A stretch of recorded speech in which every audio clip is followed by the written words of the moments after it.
Hello everyone, welcome back to my channel BMS for beginners. और आज हमारा next part है हमारी सीरीज का, that is called pharmacology for BMS, जिसमें हमने पहले वीडियो में बहुत सारे बेसिक टॉपिक्स कवर किए थे, विच वाज फार्माकोलॉजी की डेफिनेशन, फार्माकोडायनेमिक्स, काइनेटिक्स, प्रिंसिपल देखे थे हमने जनरल फिजियो फार्माकोलॉजी के। फिर हमने देखा था ड्रग की definition, dosage form, route of drug administration. अगर आपने वो वीडियो नहीं देखा है तो प्लीज चेक इट आउट, हमने बहुत बढ़िया टॉपिक्स कवर किए हैं। नेक्स्ट है फार्माकोकाइनेटिक्स। फार्माकोकाइनेटिक्स क्या होता है? फार्माकोकाइनेटिक्स में हम स्टडी करते हैं movement of drug with in the body, और इसे हम एक एक्रोनियम से समझते हैं, दैट इज एडीएमई। एडीएमई क्या होता है? एब्जॉर्प्शन, डिस्ट्रीब्यूशन, मेटाबॉलिज्म और एक्सक्रीशन। ये चारों पॉइंट्स ही आते हैं किसमें? फार्माकोकाइनेटिक्स में। फार्माकोकाइनेटिक्स से हमें क्या समझ में आता है? फार्माकोकाइनेटिक्स से हम समझते हैं what body does to the drug. मतलब हमने ड्रग का इंटेक किया, उसके बाद हमारी बॉडी उस ड्रग पे क्या इफेक्ट डाल रही है, ये हम देखते हैं फार्माकोकाइनेटिक के हेल्प से। और फार्माकोकाइनेटिक में कौन से आते हैं? A D M E. तो हम इनका अब डिटेल में स्टडी करेंगे। तो सबसे पहले एब्जॉर्प्शन। एब्जॉर्प्शन क्या होती है? ये एक प्रोसेस है by which a drug enters the bloodstream from the site of administration। मतलब साइट ऑफ एडमिनिस्ट्रेशन से हमने इनटेक करा हमारे ड्रग का, उसके बाद वो कहाँ क्या बोले एंटर करेगा? ब्लड स्ट्रीम में। ठीक है, और इस प्रोसेस को हम बोलते हैं एब्जॉर्प्शन।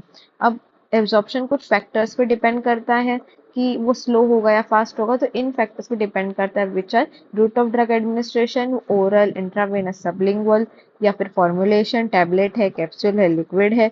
सॉल्युबिलिटी देखते हैं कि वाटर सॉल्युबल है, लिपिड सॉल्युबल है। पीएच देखेंगे after ionizing, permeability, presence of food देखेंगे। प्रेजेंस ऑफ फूड के कारण या तो डिले हो सकता है या तो इनहेंस हो सकता है एब्जॉर्प्शन। तो इन फैक्टर्स के कारण या तो एब्जॉर्प्शन बढ़ेगा या तो वो कम हो जाएगा। नेक्स्ट हम एग्जांपल देखेंगे एब्जॉर्प्शन का। Paracetamol is absorb through gastrointestinal tract. क्योंकि हम पैरासीटामोल का ओरली इंटेक करते हैं, इसलिए जीआईटी में उसका एब्जॉर्प्शन हो जाता है। ये था एब्जॉर्प्शन। नेक्स्ट हम देखेंगे डिस्ट्रीब्यूशन। डिस्ट्रीब्यूशन भी एक प्रोसेस है by which a drug is transported from the blood stream to various tissues. मतलब हमने ड्रग का इंटेक किया, वो एब्जॉर्ब हुआ ब्लड स्ट्रीम में, फिर उसके बाद ब्लड स्ट्रीम की हेल्प से वो ट्रांसपोर्ट होगा बॉडी के बहुत सारे टिश्यू, मतलब various types of tissues and organs तक। ठीक है, और इस प्रोसेस को हम क्या बोलते हैं? डिस्ट्रीब्यूशन। अब हम फैक्टर्स देखेंगे जिसके कारण या तो हमारा डिस्ट्रीब्यूशन बढ़ेगा या कम होगा, which are blood flow of the tissue, binding of drug to the plasma protein, for example albumin, permeability of cell membrane, for example blood brain barrier की परमिएबिलिटी ज्यादा होती है। Volume of distribution. Volume distribution क्या होता है? A measure of how extensively a drug is distributed in the body tissue. मतलब एक body tissue में ड्रग कैसे डिस्ट्रीब्यूटेड है, कितने एक्सटेंसिवली एक ड्रग डिस्ट्रीब्यूटेड है, इसका जो मेजर है that is known as volume of distribution. Example है डाइजेपाम, जो एक लिपोफिलिक ड्रग है, वो एक्यूमुलेट का होता है फैटी टिश्यूज में। ठीक है, नेक्स्ट टॉपिक है हमारा मेटाबॉलिज्म। मेटाबॉलिज्म क्या होता है? मेटाबॉलिज्म एक प्रोसेस है जिसमें बायोकेमिकल ट्रांसफॉर्मेशन टेक प्लेस करता है, और जिसमें जो ड्रग है वो कन्वर्ट किसमें होती है? एक्टिव या इनएक्टिव मेटाबोलाइट्स में। और ये प्राइमरली कहाँ ऑकर होता है? लिवर में। अब मेटाबॉलिज्म के दो फेज है, phase one and phase two. Phase one में फंक्शनलाइजेशन रिएक्शंस होती है। फंक्शनलाइजेशन रिएक्शन जिसमें आ जाती है oxidation, reduction and hydrolysis. Example क्या है? Conversion of codeine into morphine. Next है हमारा फेज टू जो होता है मेटाबॉलिज्म का। मेटाबॉलिज्म में सेकेंड फेज क्या होता है? Conjugation reactions. कॉन्जुगेशन रिएक्शंस में कौन कौन आ जाते हैं? Glucuronidation and sulphation. एग्जाम्पल है इसका कॉन्जुगेशन ऑफ पैरासिटामोल एक्सक्रीशन के टाइम पे। अब फर्स्ट पास मेटाबॉलिज्म, ये एक इंपॉर्टेंट टॉपिक है, हमने फर्स्ट वीडियो में भी कवर किया था। फर्स्ट पास मेटाबॉलिज्म में क्या होता है? Drug metabolize significantly in the liver before reaching systemic circulation. मतलब जो लिवर है वहां पे ही जो हमारा ड्रग है वो मेटाबोलाइज हो जाएगा, इससे पहले कि वो हमारे सिस्टमिक सर्कुलेशन तक पहुंच पाए। इसका एग्जाम्पल क्या है? नाइट्रोग्लिसरीन है, वो रैपिडली मेटाबोलाइज होता है ओरली। नेक्स्ट है फोर्थ लास्ट एक्सक्रीशन। एक्सक्रीशन क्या होता है? ये एक एलिमिनेशन है ड्रग का एंड उसके मेटाबोलाइट्स का फ्रॉम द बॉडी। इसके रूट्स कौन से होते हैं? रीनल रूट होता है, हेपेटिक होता है, या फिर स्वेट सलाइवा या एक्सेल केस।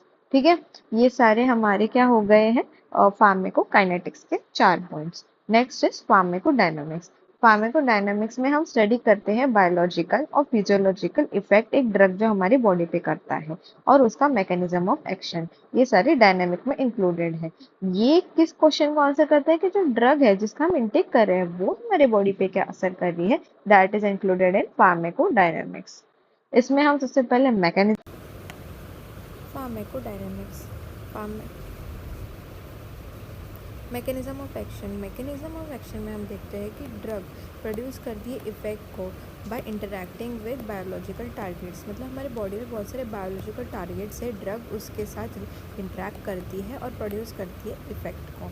तो ये कौन से बायोलॉजिकल टारगेट से, पहले तो रिसेप्टर है। रिसेप्टर क्या होता है? रिसेप्टर एक्चुअली एक प्रोटीन है, ठीक है, प्रोटीन है जो बाइंड करता है किसके साथ? ड्रग के साथ, ठीक है। ये प्रोटीन है जो ड्रग के साथ बाइंड करता है और इनिशिएट करता है किसे? रिस्पॉन्स को। तो दिस इज रिसेप्टर। नेक्स्ट है एगोनिस्ट। एगोनिस्ट क्या होता है? एगोनिस्ट एक्टिवेट करता है किसे? रिसेप्टर को, ठीक है। रिसेप्टर हमें पता है क्या है, तो जो हमारा एगोनिस्ट है वो रिसेप्टर को एक्टिवेट करेगा जिसके कारण क्या प्रोड्यूस होगा? रिस्पॉन्स प्रोड्यूस होगा। Next is antagonist. एंटागोनिस्ट क्या होता है? ये ब्लॉक करेगा रिसेप्टर्स को, ठीक है, ये रिसेप्टर्स को ब्लॉक करेगा और जिसके कारण जो रिस्पॉन्स है हमारा जो क्रिएट होना चाहिए था वो क्या हो जाएगा? इनहिबिट हो जाएगा। Next is enzyme. एंजाइम दोनों काम करता है, एंजाइम इनहिबिट भी करता है और प्लस ये एक्टिवेट भी करता है। अब तीनों के एग्जांपल्स देखेंगे एक बार। एगोनिस्ट, एगोनिस्ट का एग्जांपल है, फॉर एग्जांपल आपको अस्थमा है, ठीक है, अस्थमा की कंडीशन में साल्बुटामॉल देते हैं। एंटागोनिस्ट का एग्जांपल है जैसे हाइपरटेंशन होता है, तो हाइपरटेंशन में हम देते हैं प्रोप्रेनोलॉल। और एंजाइम जो दोनों काम करता है, इनहिबिशन और एक्टिवेशन, तो उसमें हम देते हैं क्या एस्पिरिन देते हैं हम साइक्लोऑक्सीजिनेस एंजाइम के लिए।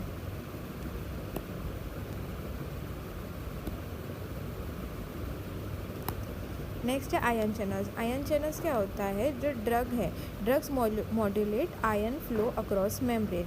मतलब एक मेम्ब्रेन में आयन फ्लो कौन मेंटेन करने लग जाता है? ड्रग मेंटेन करता है। फॉर एग्जांपल हाइपरटेंशन की कंडीशन में जो कैल्शियम चैनल ब्लॉकर्स है उनका यूज़ करते हैं क्योंकि जो आयन्स है उनका फ्लो बहुत ज़्यादा बढ़ जाता है। Second topic is dose response relationship. इसका मतलब होता है कि हम एक पर्टिकुलर डोज में, एक ड्रग है वो कितने डोज में देंगे तो कितना अमाउंट ऑफ, मतलब कितने लेवल में या मैग्नीट्यूड में हमें कौन सा इफेक्ट या रिस्पॉन्स मिल रहा है। So that is dose response relationship. तो इसमें भी बहुत सारी टर्मिनोलॉजीज़ है। इसमें सबसे पहले आ जाता है एफिकेसी। एफिकेसी क्या होता है? Maximum effect a drug can produce को बोलते हैं हम एफिकेसी। पोटेंसी क्या होता है? एक अमाउंट ऑफ डोज हमें चाहिए एक पर्टिकुलर इफेक्ट को प्रोड्यूस करने के लिए, तो उसे हम एफिकेसी पोटेंसी बोलते हैं। Next is therapeutic window. Therapeutic window क्या होता है? The range of dosage between the effective dose and toxic dose. मतलब इफेक्टिव डोज और टॉक्सिक डोज के बीच में जो रेंज ऑफ डोसेज जो आती है that is therapeutic window. Next is types of drug effect. तो हम देखिए कि अलग अलग टाइप के ड्रग इफेक्ट्स। पहला तो है थेराप्यूटिक इफेक्ट। थेराप्यूटिक इफेक्ट क्या होता है? जो बेनिफिशियल होता है या डिज़ायर्ड इफेक्ट होता है जो हमें चाहिए, that is therapeutic effect. Next is adverse effect. ये अनइंटेंडेड होता है और हार्मफुल होता है। Next is dose dependent, that is predictable. इसका मतलब या तो हमने ज़्यादा अमाउंट में डोज दे दिया है या कम अमाउंट में डोज दिया है, ठीक है।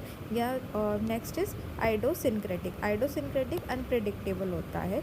इसमें हम इसमें जेनेटिक या इम्यून फैक्टर्स आ जाते हैं।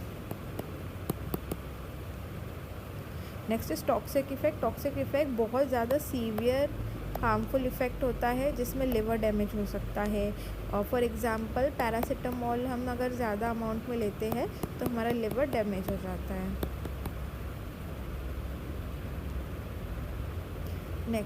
Next is dose receptor interaction. Dose receptor interaction क्या होता है, इसमें हम देखेंगे बहुत सारी टर्मिनोलॉजीज जो है एफिनिटी। एफिनिटी क्या होता है, ability of a drug to bound to a receptor. एक ड्रग की एबिलिटी एक रिसेप्टर को बाउंड करने के लिए, that is ability. Next is intrinsic activity. Intrinsic activity ability होती है ड्रग की to produce a biological response after binding.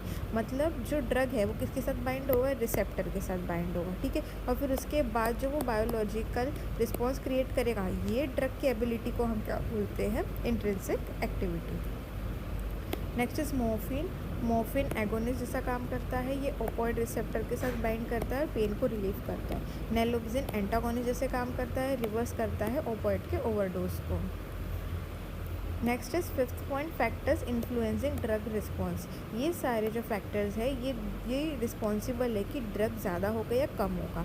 तो इसमें सबसे पहले तो इंडिविजुअल वेरिएबिलिटी, मतलब हर एक इंसान की एज अलग है, जेंडर अलग है, वेट अलग है, उस हिसाब से एक ड्रग उस पर इफ़ेक्ट करेगा। जेनेटिक फैक्टर भी होते हैं, फिजियोलॉजिकल कंडीशंस भी होती है, ड्रग टॉलरेंस भी होता है। ड्रग टॉलरेंस क्या होता है, ड्रग टॉलरेंस होता है कि एक जैसे हम एक ड्रग का रिपीटेड यूज़ कर रहे हैं, ठीक है, एक ड्रग का हम रिपीटेड अगर यूज़ कर रहे हैं तो उसकी टॉलरेंस बॉडी में हो जाती है, and that is known as drug tolerance. Drug interactions क्या होता है, ड्रग इंटरेक्शन क्या होता है, इसमें दो कॉन्सेप्ट आते हैं। एक तो आता है सिनर्जिज्म का कॉन्सेप्ट आ जाता है, और एक आ जाता है एंटागोनिज्म का। तो सिनर्जिज्म क्या होता है, सिनर्जिज्म में हम एनहांस इफेक्ट देखते हैं एक ड्रग का, और एंटागोनिज्म में हम देखते हैं एक रिड्यूस इफेक्ट। तो ये था सारे पॉइंट्स जो आते हैं हमारे फार्माकोडायनामिक्स में। Next topic is drug dose, ठीक है। ड्रग डोज क्या होता है, और drug dose refers to the quantity of a drug administered at one time to achieve a desired therapeutic effect. मतलब इतना अमाउंट ऑफ ड्रग जो हम एक टाइम पे एडमिनिस्टर कर रहे हैं बॉडी में, जिसके कारण एक थेरापेटिक इफेक्ट प्रोड्यूस होता है बिना कॉजिंग टॉक्सिसिटी।